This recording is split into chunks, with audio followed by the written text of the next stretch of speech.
Саламатсыңарбы, окуучулар? Силер менен мен Адам жана коом сабагынын мугалими Жусупова Мунара Умаровна. Экрандан кайрадан жолугушуп жаткандыгыма кубанычтамын. Анда эмесе сабагыбызды баштайлы. Келгиле, алгач өткөн сабагыбызда берилген маалыматтарды эстеп алып, билимибизди андан ары тереңдеткенге аракет кылалы. Биз мурунку сабагыбызда коомдогу жүрүш-туруш эрежелери деген темадагы сабакты өткөнбүз. Адамдын коомдогу жүрүм-туруму, мораль жана укук жана мыйзам маселелерине токтолуп, милдет, конвенция, адам укугу, мыйзам, мораль, конституция, декларация түшүнүктөрү менен таанышканбыз. Моралдын алтын эрежеси өзүңө каалабаганды башкага жасаба деп айтыларын билгенбиз. Адам укугу адам төрөлгөндөн баштап анын эркин жана жакшы жашоосун камсыздай турган эрежелердин жыйындысы. Анын ичинен балдардын укуктары бир нече документтерде жазылып, мамлекет тарабынан корголоорун жана сакталарын билгенсиңер. Андай документтерге Кыргыз Республикасынын Конституциясы, балдардын укуктары жөнүндө конвенция, адам укуктарынын жалпы декларациясы кирерин билип, жана алардын бир нече пункттары менен таанышып өткөнбүз. Укук мамлекет тарабынан бекитилген бардык адамдар милдеттүү түрдө аткара турган жүрүм-турум эрежелеринин жыйнагы. Мыйзам, мамлекет же эл тарабынан кабыл алынган жүрүм-турум эрежелерин камтыган ченемдик укуктук документ. Мына, мурунку сабагыбызды бир сыйра кайталап өттүк. Эсибизге түшүрүп алдык. Азыр болсо кезекти бүгүнкү сабагыбызга берели. Сабакты баштоонун алдында жомокту окуй кетейин. Жомогубуз мыйзамдар өлкөсү деп аталат. Илгери жер жүзүндө адамдар пайда болгон. Ошондо адамдарда эмнелерди жасоого болот, эмнелерди жасообо керек деген суроо жаралат. Бул суроолорго жооп берген адамдар бөлүнүп, натыйжада болот жана болбойт деген эки мамлекет пайда болот. Эки мамлекеттин эли эки түрдүү мыйзамдар менен жашай баштайт. Болот деген мамлекетте бардык нерселерге уруксаат берилет, каалаганын жасоого болот эле. Андагылар үчүн уурулук кылуу, зордук-зомбулук, өлтүрүү адаттагы көрүнүш болгон. Ал эми болбойт деген өлкөдө терскерисинче уурулукка, зордук-зомбулукка, адамды өлтүрүүгө, бири-бирин басмырлоого тыюу салынган. Эки мамлекет ар дайым бири-бири менен касташып турган. Болот деген мамлекетте кылмыштуулуктун күчөшүнөн улам өлкө алсырап, жоюлуу абалына келет. Ошондо бул өлкөнүн башчысы болбойт деген мамлекеттен жардам сурап кайрылат. Эки мамлекеттин башчылары кеңешип, адамдардын каалаган иш-аракеттерине эркиндик берүү туура эмес экендигин эске алышып, эки өлкөнү бириктирип, жаңы мыйзамдар өлкөсүн курууну чечишет. Жаңы мамлекетте эмне кылса болот, эмне кылса болбойт деген суроолорго жооптор аныкталып, мыйзамдардын жыйнагы иштелип чыгат. Мыйзамдардын негизинде жашаган мамлекетте акыйкатчылык орноп, анын эли бактылуу турмушта жашап калган экен. Демек балдар, бардык жерде, үй-бүлөдө, өлкөдө болот жана болбойт деген эрежелер бирге иштесе гана, ошол жерде бейкуттук орноп, баарыбыз бактылуу болот экенбиз. Бүгүнкү сабагыбызда силердин кандай иш-аракеттериңер укук бузууга кирет, эмнелерге уруксаат берилет жана эмнелерге тыюу салынат деген суроолорго жооп алмакчыбыз. Бүгүнкү сабагыбыздын темасы балдардын укук бузуулары жана жоопкерчилиги. Сабагыбыздын жүрүшүндө карала турган маселелер: эркиндик жана укук бузуу деген эмне, укук бузуунун түрлөрү. Сабагыбыздын жүрүшүндө карала турган маселелер: эркиндик жана укук бузуу деген эмне, укук бузуунун түрлөрү, укук бузуулардын жоопкерчилиги. Анда эмесе эркиндик жана укук маселесине токтололу. Адам өзүнүн жаратылышы боюнча ар дайым эркиндикке умтулат. Улуу жазуучубуз Чыңгыз Айтматов күн сайын, саат сайын эркиндикке умтулуу адамдын башкы касиети деген. Бирок коомдо жашап жатып, коомдон эркин болуу мүмкүн эмес. Силер буга чейинки сабактардан балдардын укуктары жана милдеттери жөнүндө окуп билдиңер. Балдардын укуктары жана милдеттери 1989 жылы Бириккен Улуттар Уюму тарабынан кабыл алынган. Баланын укуктары жөнүндө конвенцияда көрсөтүлгөнүн буга чейинки сабактардан билгенсиңер. Биз өзүбүздүн укуктук билимибизди тереңдетүү максатында конвенцияда жазылган балдардын айрым укуктарын окуп кетели. Биринчи статья. Эгерде сен 18 жашка чыга элек болсоң, сен өспүрүм болуп эсептелесиң. Экинчи статьяда бардык балдар бирдей укукка ээ. Үчүнчү статьяда мамлекет сенин укуктарыңдын сакталышына жооп бериш керек. Алтынчы статьяда сен жашоого, ден соолугуңду чыңдоого укуктуусуң. 24 статьяда сен мыкты медициналык кызмат алууга укуктуусуң. 28 статьяда сен билим алууга укуктуусуң. Ал эми 31 статьяда сен эс алууга, ойноого жана чыгармачылык менен иштөөгө укуктуусуң.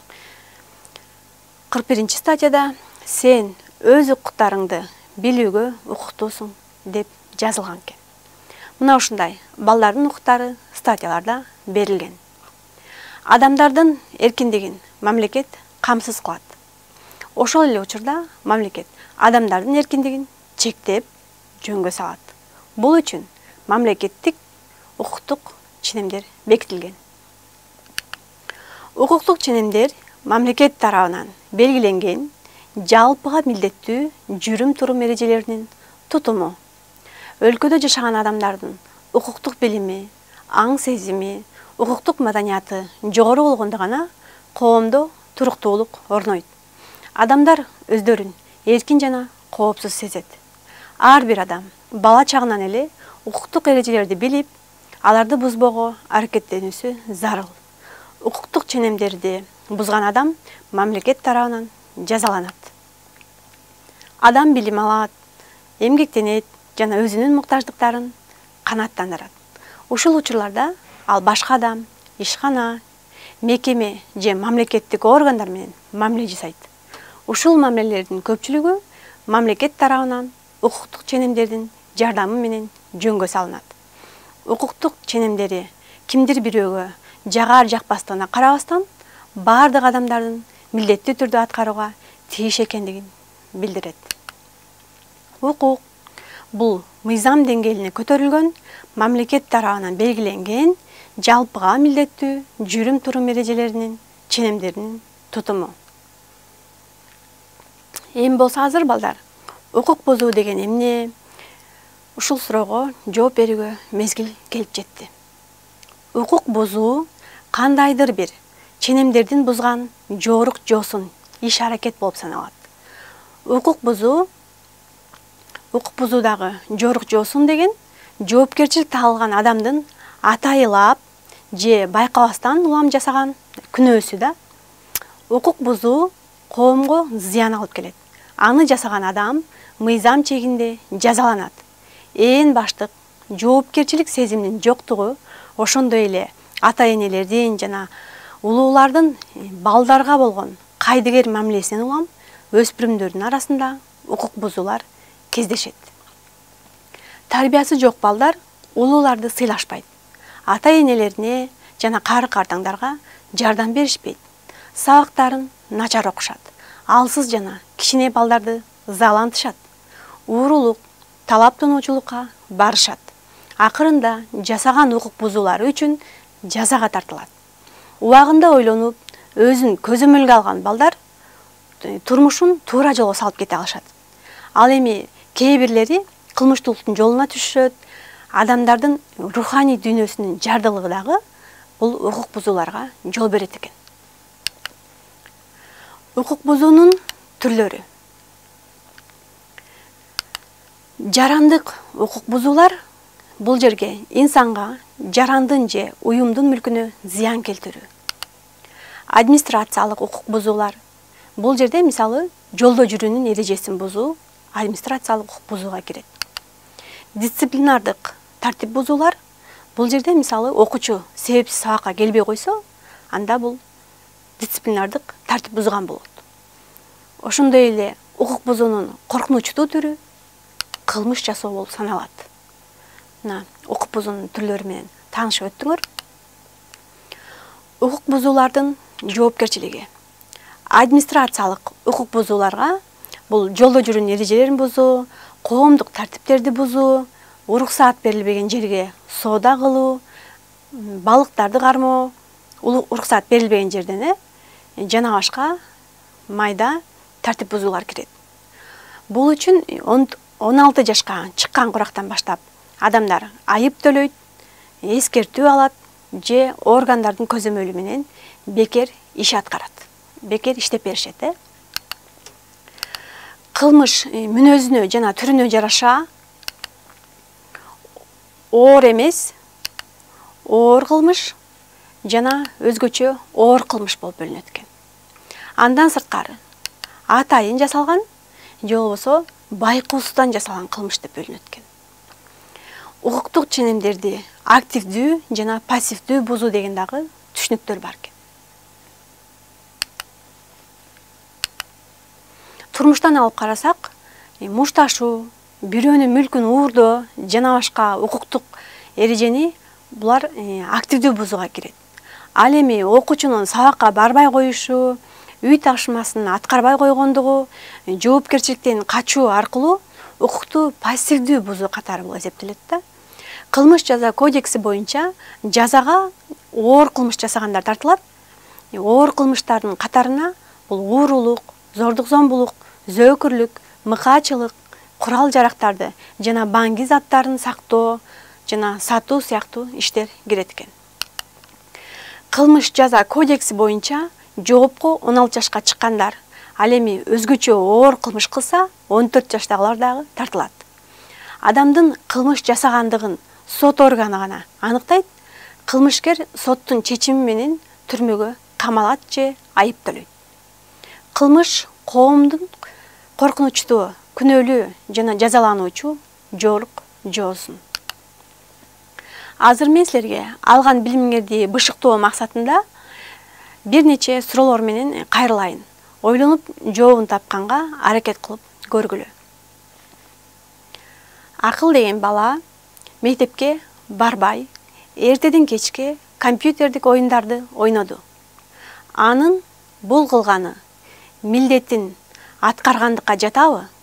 Акыл, мыйзам буздубу же кылмыш кылдыбы? Кана ойлонуп көргүлөчү. Мектепке барбастан компьютердик оюндарды ойноптур. Акыл, мыйзам буздубу же кылмыш кылдыбы? Булар жөнүндө жогоруда айткам, кайсыл убакта мыйзам бузулат, кайсыл убакта кылмыш кылынат, кылмыш деп эсептелинет деп. Келгиле анда туура жообуна көңүл бөлөлү. Себепсиз сабакка келбей коюу дисциплинардык тартип бузууга кирет. Бул жерде акыл өзүнүн окуучулук милдетин аткарбай койду. Жоопкерчиликтен качуу аркылуу укукту пассивдүү бузуп жатат. Биз жогоруда укукту бузуунун активдүү жана пассивдүү түрлөрү бар экендигин мисалдар аркылуу айтып өткөнбүз. Эгерде сабакты себепсиз калтыруу дагы бир нече жолу кайталанса, мектеп администрациясы тарабынан чаралар көрүлүүгө тийиш. Жана бул кылганы үчүн акыл кийин өкүнүп калары шексиз. Себеби акыл өзүн, ата-энесин, бир туугандарын убарага салат, уялтат. Сабакка келбей, билимди жакшы албай калгандыгы үчүн бул сабактан дагы класстан класска көчпөй да калышы мүмкүн. Окуудан чыгарылышы да мүмкүн. Көрдүңөрбү, аягы кандай болуп бүтөт? Кийинки тапшырмабыз болсо төмөндөгүдөй. Коңшу көчөнүн чоң балдары 5-класстын окуучуларын көчөдөн кармап, акчаларын тартып алды. Бул мыйзам бузуубу же кылмыш кылуубу? Кана ойлонуп көргүлөчү. чоң класстын балдары, кичинекей класстын балдарынын акчаларын тартып алыптыр, мыйзам бузуп жатчабы же кылмыш кылып жатчабы. 5 класстын балдары өз калоосун берген жок, коркутуп тартып алышты. Анда туура жообу балдар, албетте бул жерде кылмыш кылынып жатат. Анткени башкаларга карата зомбулук көрсөтүү кылмыштын оор түрүнө кирет. Ал эми 3-чү тапшырмабыз мындай болмокчу. Эрмек классташтарынын чөнтөгүн аңтарып, алардын телефондорун, акчаларын уурдап алды. Эрмек мыйзам буздубу же кылмыш кылдыбы? Чөнтөктөрүн аңтарып, телефондорун, акчаларын уурдап атат. Туура жообу балдар. Эрмек башкалардын жеке мүлкүнө зыян келтирүү менен кылмыш кылып жатат. Бул үчүн жооп берет. Азыр болсо балдарга насаат аттуу чакан акыл насааттарды окуп берейин. Бул акыл насааттар китебиңерде дагы бар. Бир нече жолу кайталап окусаңар, силердин мыкты адам болушуңарга таасирин сөзсүз берет. Ата-эне баланы багып чоңойтуп, эрезеге жеткирүү үчүн көптөгөн кыйынчылыктарды башынан өткөрөт. Элден кем кылбай, муктаж болгон нерселер менен камсыз кылат. Балага таалим, тарбия жана билим берет. Баланы адептүүлүккө, ыймандуулукка жана адамгерчиликке үйрөтүп, ата-энелик мээримин төгөт. Өзгөчө эне 9 ай көтөрүп ак сүтүн берет. Бирок коомубузда чоңоюп, ботуна туруп алган соң, ата-энесине карабай, таштап кеткен, же ата-энесине орой мамиле жасап, айрым учурда тили да, колу да тийген эрксиз маңкурттар кездешет. Ошондой маңкуртчулук адаттарга жол бербөө, жаштарды мындай оор илдеттен алдын алуу иретинде көңүлүңөрдү төмөндөгүлөргө бурмакчымын. Алгач ата-энеңе, кийин эже карындашыңа, агайыныңе, кийин ирети менен калган туугандарыңа жакшылык кыл. Ата-энеңе кызмат кылып, ыраазычылыктарын алып жүр. Ата-энеге сылык сүйлө, каяш айтпа, аларды таарынтпа. Алыста жүрсөң, тез-тез телефон чалып, кабарлашып, ал-абалын сурап тур. Аларды таарынта турган сөз сүйлөбө. Ата-эненин акыл насааттарын баш ийүү, алардын кеп кеңештерине каршы чыкпоо, буйруктарын аткаруу керек. Ата-энеге жылуу жүз жана мээримдүүлүк менен карап, аларга татыктуу түрдө сый-урмат көрсөтүү керек. Адептүүлүктү сактоо керек. Алардын жанында бутту айкаштырып, же болбосо сунуп отурууга болбойт. Ата-эне менен баарлашкан учурда үнүңдү жогору көтөрбө, алардын жанында көп сүйлөбө. Азилдешкен жаргон сөздөр менен тамашага салып сүйлөбө. Ата-эне сүйлөшүп жаткан болсо, сөздөрүн бөлбө жана аралашпоо керек. Ата-энеге өтүнүч менен кайрыла турган болсоң, муну мындай кыла аласызбы деп өтүнүч иретинде назик сүйлөө керек. Ата-энең чакырган кезде кандайдыр бир иш менен алектенип жаткан болсоң, дароо ал ишти таштап, аларга жүгүр. Ата-энең сага ачууланып кыйкырса, аларга сен каяша сүйлөбө. Сага таарынып турган болсо, аларга карата катуу сөз айтпа, дароо кечирим сура. Ата-эне бир нерсеге кубанышса, жакшы сөз айтып, кошо кубан. Кайгырса, кайгыларын тең бөлүшкүлө. Ата-эне оорукчан же картайып калган болсо, алардан жардамыңарды эч качан аябагыла. Биз жогоруда маңкуртчулук деп бир нече жолу айтып өттүк. Азыр ошол маңкурт түшүнүүнү кененирээк токтоло кетейин. Маңкурттук зыяндуу адат. Элибизде эзелтеден эле адамдын акыл жөндөмдүүлүгүн акылдуу, акылгөй деп баалап, ал эми адамдагы терс сапаттарды оңдоо өтө кыйынга турарын жакшы түшүнгөн. Буга жакшы болуш аста-аста, жаман болуш бир паста деген макал мисал боло алат. Адам баласы башка адамдарды кыйноонун негизинде адамды акыл эсинен ажыратып маңкурт кылган. Бул бир жагынан арзан жумушчу күчүнө ээ кылса, экинчи жагынан душмандын мизин майтарган. Бул жөнүндө Чыңгыз Айтматов көркөм образ жараткан. Азыркы мезгилде да коомубузда маңкуртчулук бар. Андай маңкурттар өзүнүн 3 ыйык дөөлөтүн, ата энесин, ата мекенин жана эне тилин сыйлаган адамдар. Айталы, бүгүн ата энесин таштап кетип жаткан балдар эртең маңкурттардын катарын толуктайт. Ал эми наристе жаратып, аларды таштап кеткен ата энелерди бүгүнкү күндүн маңкурттары десе болот. Себеби алардын өздөрү гана эмес, балдары да жогоруда айтылган 3 ыйыктыкты билбей, акыл эси, жан дүйнөсү жаралуу болуп, аларды сыйлабай өсөт. Мындай адамдар көбөйсө, анын натыйжасы эң коркунучтуу. Ошондуктан маңкуртчулукка жол бербөө, жаштарды бул оор илдетке чалдыктырбоо ата эненин, коомчулуктун ыйык милдети. Сабактын жыйынтыгын чыгара турган убакытта келип жетти. Биз бүгүнкү сабакта балдардын укуктары жөнүндө конвенцияда жазылган өз укуктарыбыз менен тааныштык, билдик. Адамдын эркиндигин мамлекет камсыз кылат жана эркиндикти чектеп жөнгө салып турат. Укук бузуу коомго зыян алып келет. Аны жасаган адам мыйзам чегинде жазаланат. Укук бузуунун жарандык, администрациялык, дисциплинардык, кылмыш деген түрлөрү бар. Жолдо жүрүүнүн эрежелерин бузуу администрациялык укук бузууларга кирет. Ушуну менен бүгүнкү сабагым аягына келип жетти. Кийинки сабактардан көрүшкөнчө сак саламатта калгыла.